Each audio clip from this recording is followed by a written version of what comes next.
So now we're into winter, it isn't the nicest time of year to be washing cars, and there are certain things about my approach that I change and also some different products that I use as well. So what I wanted to do in today's video was take you through some of my favourite products to use at this time of year. I'll talk about general product categories and also give specific examples for each of them of my favourite products. Some of the products that I will be mentioning have been previously sent by the brands to review, as I didn't really want to limit it to the products that I just purchased myself, as I wanted to really just pick my favourites in each category. So the first type of products that I think is the most important to have at this time of year is a good pre-wash.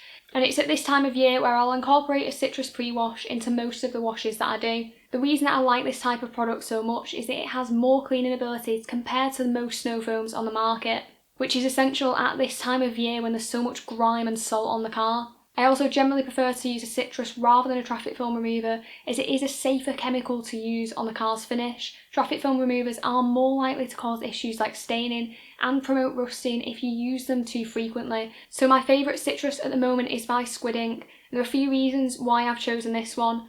Firstly, it's very economical. When the car's not ridiculously dirty and it does have a decent amount of protection, using it at 1 to 10 will shift the vast majority of the grime and make it safe for a contact wash. However, you can also increase that concentration to around 1 to 4 or 1 to 5 if you're dealing with something really glossy, and I've used this on a lot of cars and it's never let me down at that dilution. My favourite way to use it is to actually apply the citrus to the lower sections that get really dirty and then layer up a snow foam over the top to give it that extra dwell time. If you are looking for a snow foam recommendation for this time of year, then I really would recommend Squid Ink's Alcafroth, which is their alkaline snow foam, which again has really good cleaning ability but just not quite as powerful as the citrus. I know there are a lot of people out there that are worried about using alkaline pre-washes as they're concerned that it's going to have a negative effect on whatever protection that's already on the car. The reasons I don't really worry about this are firstly that I don't really think it has that much of a negative effect, and even if it does knock it back slightly more than a pH neutral product, it can still be quite easily topped up again. And secondly, I really prioritise cleaning power over being gentle on waxes and sealants,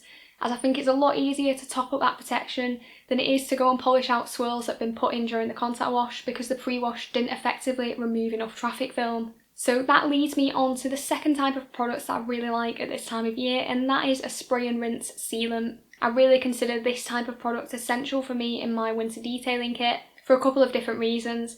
Firstly, they are so quick to apply and miles quicker than going around a car with a wax or sealant. And secondly, spray and rinse products are a lot easier to apply than wax and sealants. When the temperatures are cold and the humidity is high, when applying a wax or sealant in those kind of conditions, it can be difficult to get the products to properly cure, and it's a lot more likely that you'll run into issues like streaking or the product just not performing as well as he could. Spray and rinse sealants, from my experience, are a lot less susceptible to these kind of conditions. And as long as you're not working in freezing temperatures where the water is going to turn into ice on the car, then you shouldn't really run into any issues with them. So my favourite product in this category is Yum Car's Foam Plus, and the reasons why I've chosen this one are because it has really good water behaviour, better than most spray and rinse products that I've tried. It also has really good durability for this type of product, somewhere between 8 and 10 weeks is what I've experienced personally. And also it does have a noticeable increase to gloss, which is something that this type of product generally doesn't offer.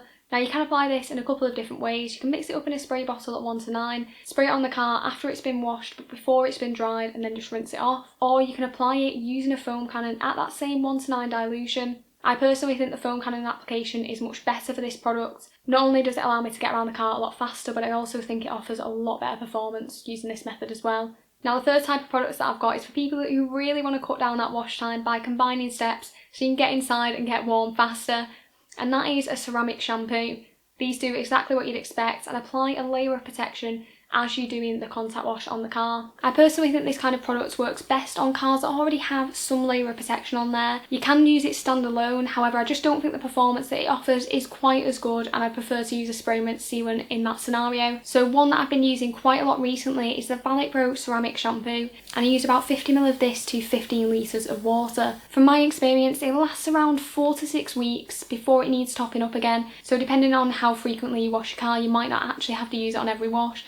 and just switch to a regular shampoo on those washes in between. One of the common complaints of these kind of shampoos are that they're not very sudsy, so I do find myself fluffing that solution back up using the pressure washer kind of midway through the wash. What I noticed about this shampoo though is it is still nice and slick, which is what I really look for as opposed to suds, although it would of course be nice if it had both. I think the boost that it gives to existing protection though is really good, and it also does leave the paintwork feeling pretty slick after the car has been dried as well. The next type of products that I've got on this list are water spot removers and acidic shampoos. Now these types of products are generally quite popular in summer, as it obviously helps to deal with mineral deposits that happen when the temperature is higher and water spotting is more likely. But I actually think they're really useful in winter, and the reason being is that there's a lot of salt in the traffic film that gets kicked up onto the car when driving in these kind of conditions. So if you're noticing that the protection on the lower sections of your car is looking dead a lot faster than you'd expect and there's been a lot of salt on the road, then using one of these types of products can really help to bring that back without applying more over the top.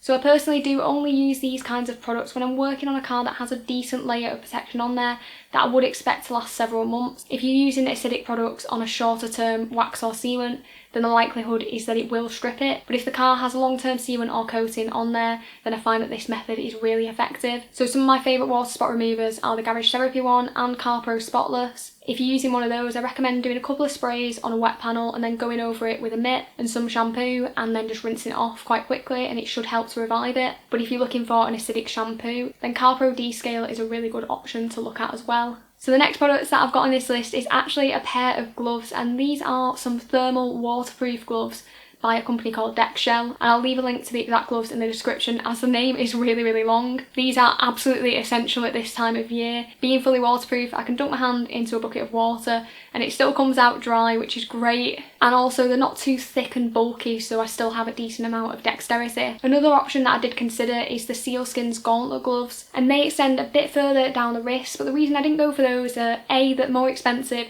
and B, they fit a little bit weird. They're really baggy on the palm and then really tight on the fingers, and I noticed a lot of other people have said that in the reviews as well, hence why I went with these DexShell ones. So the next products that I've got on this list is actually a piece of equipment, and that is my Blowair RS car dryer.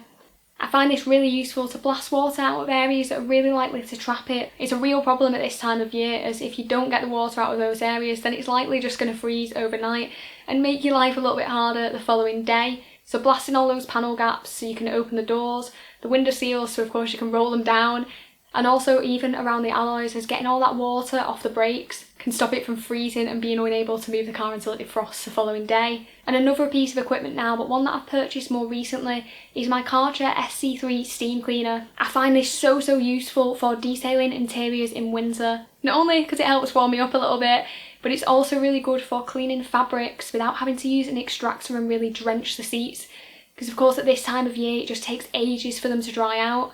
Although steam cleaning fabrics doesn't provide quite as deep a clean compared to using an all-purpose cleaner and then using drill brushes and extracting all that liquid, it does have the benefit of not oversaturating the surfaces. So I find that unless it's a really cold day, then the seats are usually dry within about 30 to 45 minutes. So if you have any products that you find particularly useful for detailing in winter, please let me know in the comments.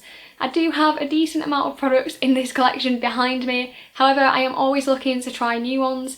It's a little bit of a problem, but anyway, if you have enjoyed the video, it'd be great if you could drop it a like, and thanks very much for watching.